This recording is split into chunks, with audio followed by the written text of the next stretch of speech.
നാളെ ശ്യാമയുടെ കല്യാണം. ഏ? നാളെ ശ്യാമയുടെ കല്യാണം. ഏത് ശ്യാമ? നാളെ ഇനി എന്റെ പേര് പറഞ്ഞാലും ഏത് സുലോചന സേതോട്ടും ചോദിക്കും തോന്നുന്നു. ശ്യാമ എന്തായാലും എന്റെ ഭാര്യയല്ലല്ലോ. എന്റെ ഫ്രണ്ടിനെ മറക്കുന്ന ആൾ അധികം വൈകാതെ എന്നെ മറക്കും. ഓ സുലുവിന്റെ ഫ്രണ്ട് നമ്മുടെ ശ്യാമ. അത് ശരി, ഇപ്പൊ ഓർമ്മ വന്നു. നാളെയാണ് കല്യാണം അല്ലേ? തീർച്ചയായും നമ്മൾ കല്യാണത്തിന് പോകും. ശ്യാമയുടെ വീട്ടിൽ വെച്ചാണ് കല്യാണം? അത്ര ദൂരത്തൊന്നും പോണ്ട. ഇവിടെ ടൗണിലാ ചെറുക്കന്റെ വീട്. ഇവിടെ അടുത്തുള്ള ഏതോ കല്യാണം ഉണ്ടോത്തി വെച്ചാ കല്യാണം. നാളെ സേതുവേട്ടന് ഒഴിവുണ്ടാവോ? അതെന്താ സുലു അങ്ങനെ ചോദിച്ചേ? സുലുവിന് ആകെ ഉള്ളൊരു ഫ്രണ്ട് അല്ലേ, നമ്മൾ പോകാതിരിക്കാൻ പാടുണ്ടോ? ഏതാ കല്യാണം ഉണ്ടോ?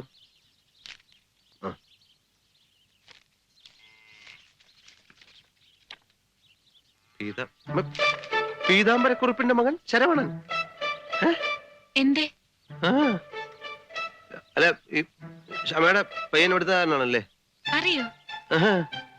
പോവാം, പോണല്ലേ? പോവാം, പോവാം.